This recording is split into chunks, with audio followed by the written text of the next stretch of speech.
जब हम चट्टानों के बारे में सोचते हैं तो जहन में एक ठोस, ना बदलने वाली चीज़ का ख्याल आता है। लेकिन सच तो ये है कि हमारे पैरों के नीचे ये पहाड़ भी मुसलसल मुड़ रहे हैं, खिंच रहे हैं और टूट रहे हैं। आइए देखते हैं कि ज़मीन की ये ज़बरदस्त ताकतें आखिर काम कैसे करती हैं। जमीन की गहराई में बहुत बड़ी बड़ी कुव्वतें हैं जो मुसलसल चट्टानों को दबा रही हैं, खींच रही हैं और मरोड़ रही हैं।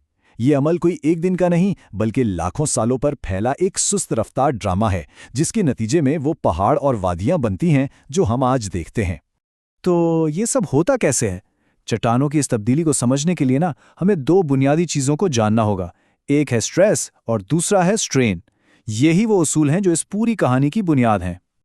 अच्छा, तो सबसे पहले बात करते हैं स्ट्रेस की। स्ट्रेस को यूं समझें कि ये एक गैर मरई दबाव या खिंचाव है जो चट्टान पर लग रहा है।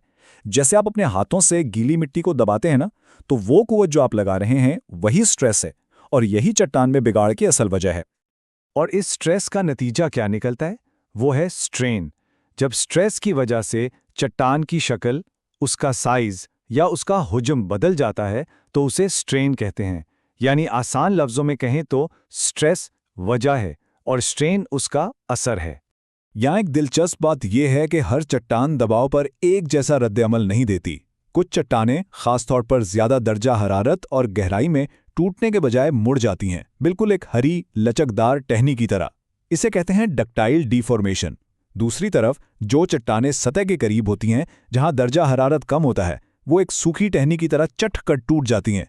इसे ब्रिटल डिफॉर्मेशन कहा जाता है। चलिए पहले ये देखते हैं कि जब चट्टानें टूटने के बजाय मुड़ती हैं, यानी डक्टाइल डिफॉर्मेशन होती है, तो क्या होता है। इस अमल से कुदरत में कुछ बहुत ही शानदार साख्तें बनती हैं जिन्हें हम फोल्ड्स कहते हैं। फोल्ड्स की दो बुनियादी किस्में हैं। एक है एंटीक्लाइंस जो ऊपर की तरफ एक मेहराब की तरह बनते हैं, और दूसरे हैं सिनक्लाइंस जो नीचे की तरफ एक गड्ढे की तरह होते हैं। ये फोल्ड्स बिल्कुल मुतनासिब यानी सिमेट्रिकल हो सकते हैं, जिनमें दोनों तरफ की ढलवान बराबर हो, या फिर गैर मुतनासिब जिनमें एक तरफ का झुकाव दूसरी से ज्यादा होता है। अब जरा जल्दी से फोल्ड्स की कुछ और किस्मों पर एक नज़र डालते हैं। ये है आइसक्लिनल फोल्ड। इसमें दबाव इतना शदीद होता है कि फोल्ड के दोनों बाजू यानी साइड्स तकरीबन मुतवाजी होकर एक ही सिमत में झुक जाते हैं। ये बहुत ज्यादा कंप्रेशन की निशानी है। और जब दबाव और भी बढ़ जाता है तो रेकमेंड फोल्ड बनता है। यहाँ कुव्वत इतनी ज्यादा होती है कि पूरा का पूरा फोल्ड एक तरफ लेट जाता है और इसका महवर जमीन के तकरीबन मुतवाजी हो जाता है। ये हैं शेवरॉन फोल्ड्स। इनकी पहचान बहुत आसान है। इनके तेज नोकीले मोड़ और बिल्कुल सीधे बाजू होते हैं जो एक वाज़ेह ज़िगज़ैग पैटर्न बनाते हैं। वैसे तमाम फोल्ड्स इतने पेचीदा नहीं होते। ये मोनोक्लाइन है जो चट्टानों की तहों में बस एक सादा सा सीढ़ी जैसा मोड़ होता है। और आखिर में हैं ड्रैग फोल्ड्स। ये छोटे छोटे फोल्ड्स तब बनते हैं जब चट्टान की तहें एक दूसरे पर से खिसकती हैं, और ये अक्सर किसी बड़े फॉल्ट के करीब पाए जाते हैं। ये ज़मीन में होने वाली बड़ी हरकत का एक अहम सुराग हो सकते हैं। ठीक है, तो हमने देख लिया कि चट्टानें कैसे मुड़ती हैं, लेकिन तब क्या होता है जब दबाव बर्दाश्त से बाहर हो जाए? तब चट्टानें टूट जाती हैं।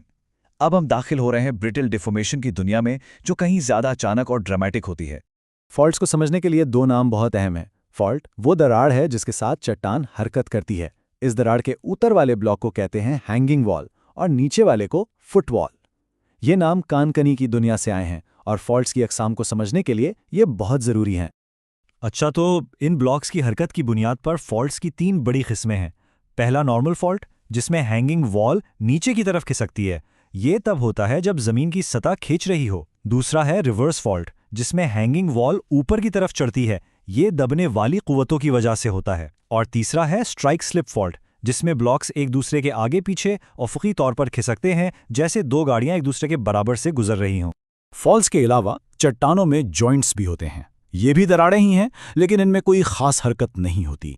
ये शायद फॉल्ट्स जितने ड्रामाई ना लगें, लेकिन ये चट्टानों में सबसे आम पाई जाने वाली साख्तें हैं और इनकी मजबूती पर बहुत गहरा असर डालती हैं।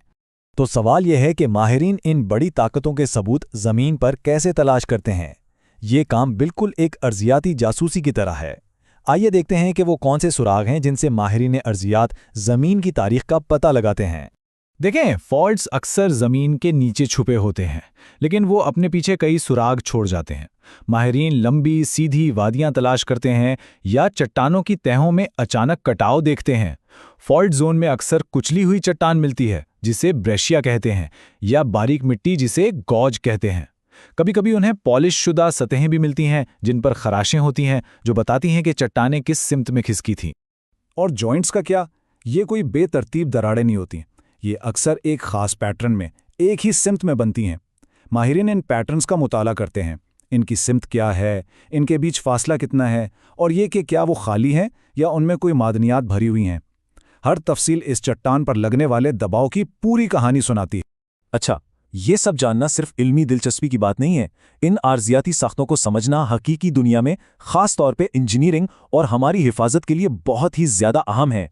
तो आखिर हमें इन मुड़ी हुई और टूटी हुई चट्टानों से क्या फ़र्क पड़ता है? जवाब है, बहुत बड़ा फ़र्क पड़ता है। इसका ताल्लुक हमारी बनाई हुई तामीरात जैसे डैम, सुरंगें और बड़ी इमारतों की हिफाजत और मजबूती से है।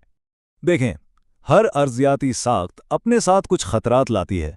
फोल्ड्स और जॉइंट्स की वजह से डैमों में पानी का रिसाव हो सकता है। फॉल्ट्स कमज़ोर जोन बनाते हैं जो इमारतों की बुनियादों को गैर मुस्तहकम कर सकते हैं। सुरंगों में इनकी वजह से छत गिरने का खतरा होता है। इन साख्तों को नज़रअंदाज करने के नताइज बहुत तबाहकुन हो सकते हैं। इसीलिए इंजीनियर्स और माहिरीन अर्जियात के लिए चट्टानों में लिखी इस कहानी को पढ़ना बेहद ज़रूरी है। ये सिर्फ पत्थरों का मुताला नहीं, बल्कि उन क़ुव्वतों को समझना है जिन्होंने उन्हें ये शक्ल दी है, ताकि हम महफूज डैम, मजबूत सुरंगें और पायदार इमारतें तामीर कर सकें।